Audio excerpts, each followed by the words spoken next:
put in the self-leveling suspension from the Opel Senator. The only upgrade they didn't put in was an electronic speed limiter.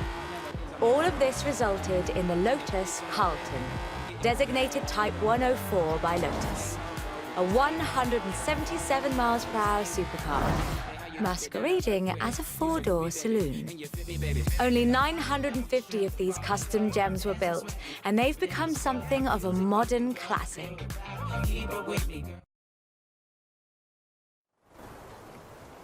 The Lotus Carlton was an example of how to turn a saloon into a supercar, but that's not the only thing Lotus got up to.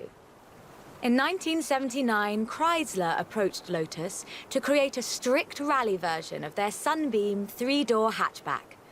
Lotus, as you might imagine, rather enjoyed the challenge. They took the rear-wheel drive hatchback and changed everything that mattered. They stiffened the suspension, improved the anti-roll bars, and widened the transmission tunnel.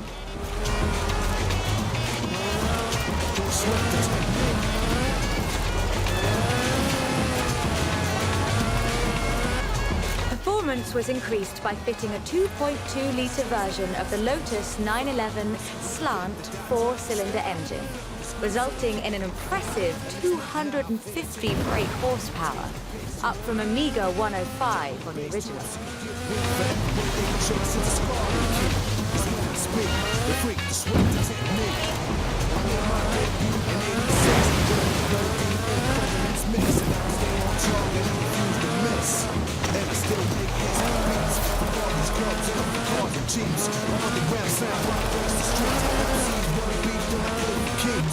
When they sweat the technique.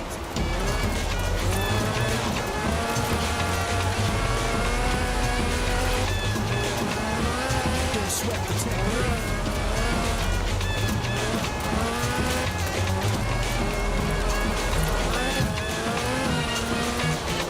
It almost makes you wonder if Lotus should do more conversions. It's a silly question, actually. Lotus should do more conversions. In fact, I'll call them right now.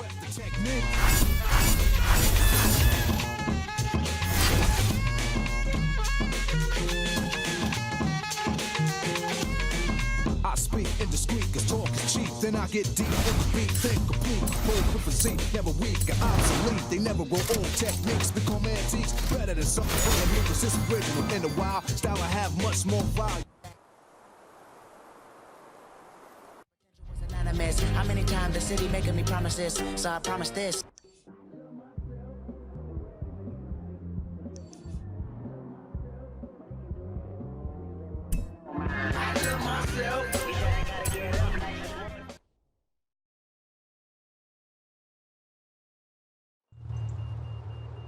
I honestly think these might be some of the most beautiful cars in the world. And the story of how it came about is, well, really British. Get in the car and let's get this segment.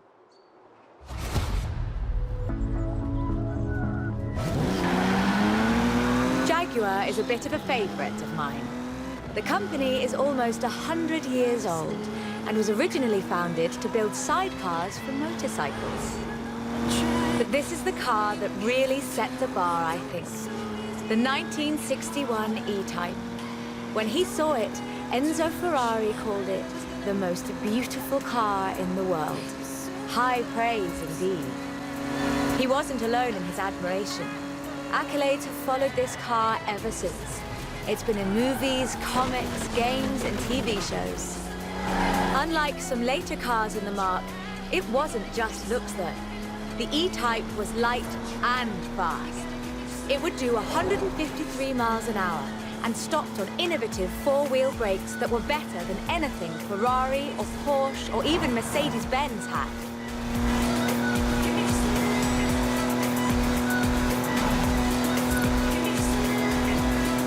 It was solid too, with a design based on the D-Type that won the 24 Hours of Le Mans 3 years in a row. At the roundabout, take the second exit. Anyone who owns an E-Type will tell you that the key to their reliability is to drive them regularly, as if you'd need the excuse.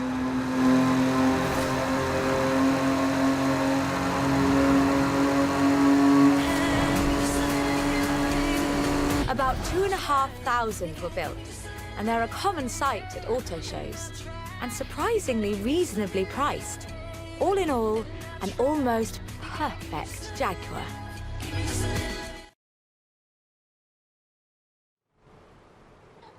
The E-Type was the successor to the Le Mans winning D-Type. But what would that look like if Jaguar designed it today?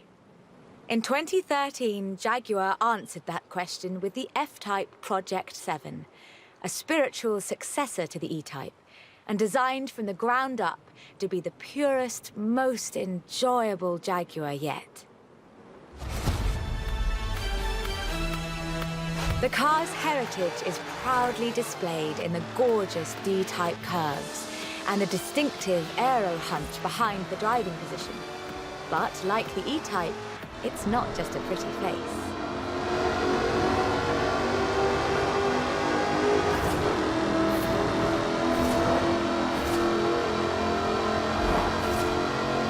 Powered by a 5-litre V8 supercharged engine, with a fully aluminium body, it's blisteringly fast, with a 0 to 60 speed of 3.8 seconds and a top speed of 186 miles an hour. A car as beautiful as this must surely have been a carefully authored design. Actually, it started as a sketch by designer César Pierre, thrown together one Friday in his free time. Turn around when it is safe to do so. Jaguar's design director, Ian Callum, saw the sketch in a thumbnail on César's computer during a meeting and asked him what it was. The rest is history.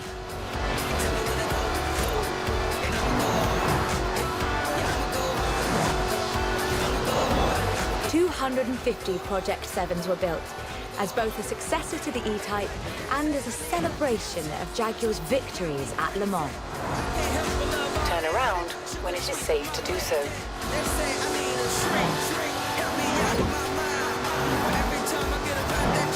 I think I speak for all of us when I say, thank heavens for César's Friday afternoon doodle.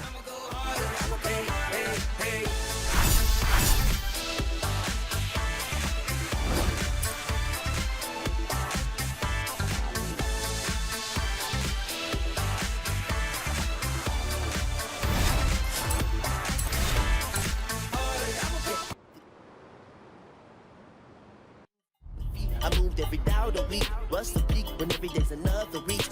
The brush, I don't turn the other cheek.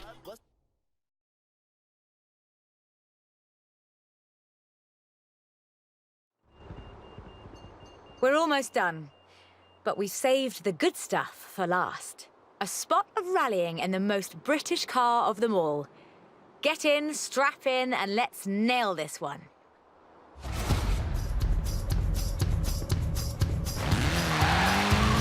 There is one car built in Great Britain that is, quite fairly, considered one of the most influential cars of the century. It's a surprisingly spacious little city car with a side-mounted engine. It's an icon of popular culture. It's been built on every continent where there's a car factory. It's the Mini. The Mini Cooper S was built to be a performance machine with deeper engines, twin carburetors and front disc brakes. This scrappy little machine would go on to achieve more than 30 racing victories in the 1960s and 1970s. A Mini Cooper S flying number 37 placed first at the 1964 Monte Carlo Rally. Driven by Paddy Hopkirk and Henry Liddon, this was the last time an all-British crew would win the event. But not the last time a Mini would. At Monte Carlo in 1966, Minis took the first, second and third positions. They were all disqualified because they had dimming headlamps, not because they were winning everything in sight. In 1999, the Car of the Century Award was presented to the most influential car of the 20th century. The Mini came second. It was beaten by the Model T Ford. That's fair, I suppose. 5.3 million Minis would be sold, making it the most popular British car.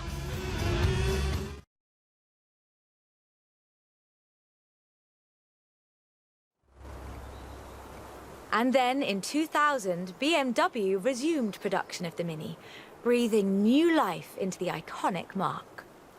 If the Mini of the 1960s had its sights set on the roads of Monte Carlo, the X-rayed Countryman has its eyes on something a little tougher. The deserts and rough terrain of the Dakar, for starters. A wit once said that the only thing Mini in this monster was the pedal. That's rather missing the point, I think. The X-rayed Countryman is much, much bigger than the Mini Cooper. It has to be. A stage of the Dakar demands literally tons of gear. You could call it a tank. It does rather sound like one.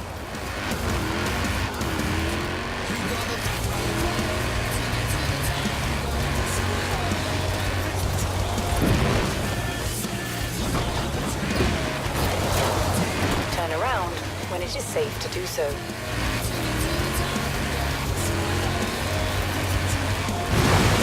When Mini's X-rayed division set out to build this thing, they had one goal in mind: winning the Dakar. And they did, every year, from 2012 to 2015.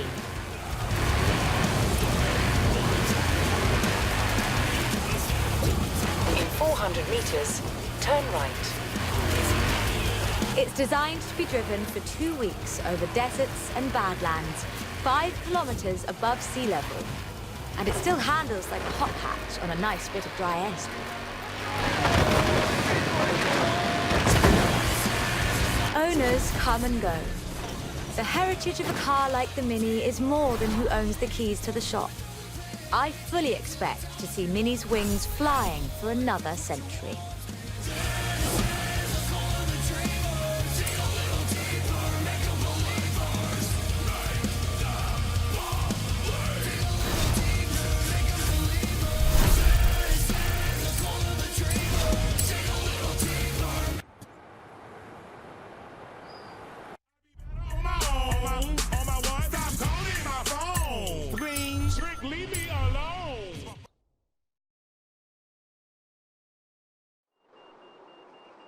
This is quite the story. Bentley at Le Mans in the 1930s. Gentlemen racers, heroic driving, and a personal hero of mine. Take good care of the cars, though.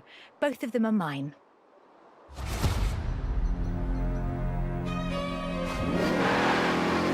Bentley, a company founded in 1919 in Cricklewood, North London, and purchased by Rolls-Royce in the 30s. A company synonymous with both racing and luxury. Perhaps the best example I know of those two extremes of British engineering. For almost a century, every Bentley was hand-built to exacting standards. So at the beginning of the 21st century, when Bentley revealed their first mass-produced car, there were a great many questions. The car was the Continental GT, an elegant grand tourer that combined a racetrack pedigree with exquisite style and all the power you could need.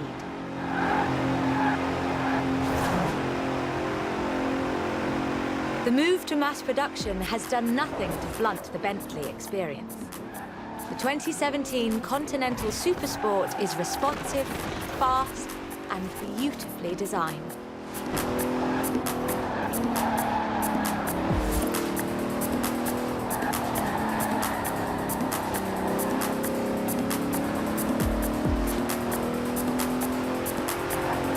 Brings together all-wheel drive, carbon fiber bonnet sides and side skirts to create the most powerful, performance-focused car the company has ever built.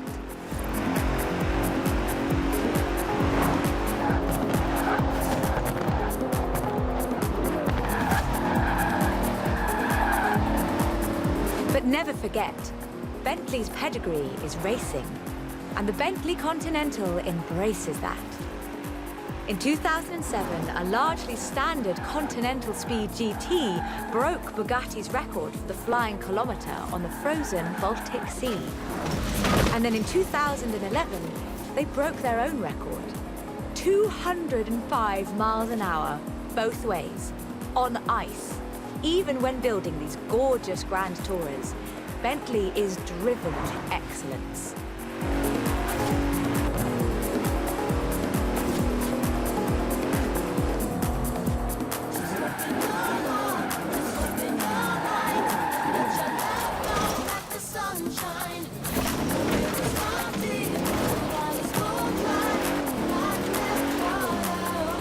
Today, Bentley means modern, peerless luxury and elegance.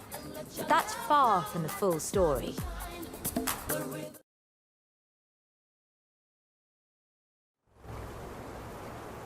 A century ago, Bentley meant something else entirely.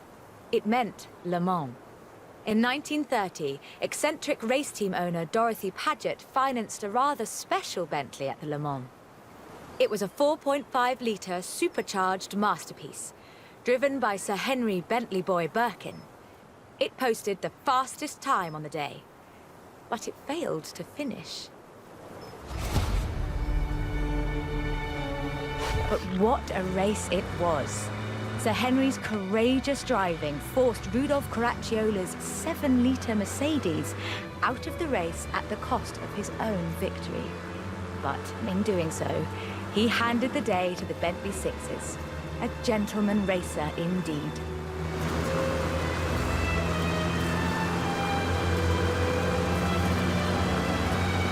Sir Henry knew he didn't have anything to prove. In 1929, the adventurer Mrs. Mary Victor Bruce had already driven the resolutely modern 4.5-litre Bentley at Montlhéry, setting distance, speed, and endurance records. The Bentley's performance so annoyed Ettore Bugatti that he called it the world's fastest lorry.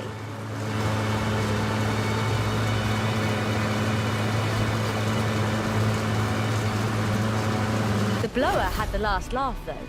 In 2012, it was sold at auction for over £4 million, which is more than enough to buy a Veyron and a racing truck, if you're keeping score.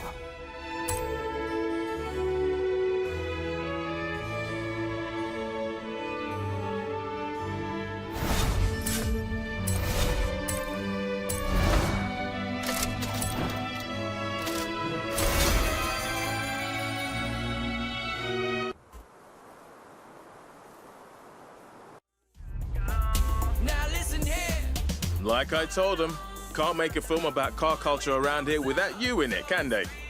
I'll let you know if they need you back.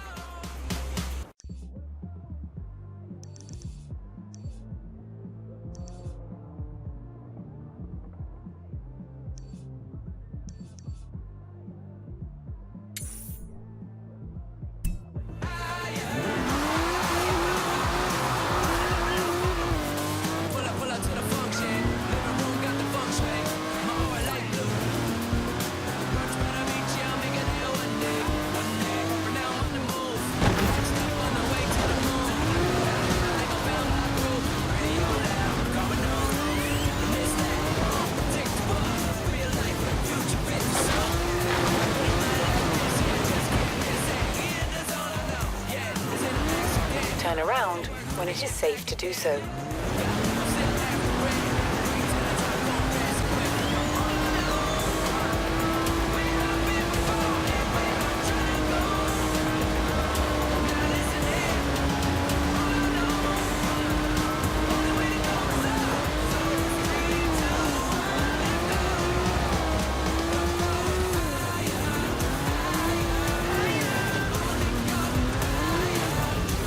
Turn around when it is safe to do so.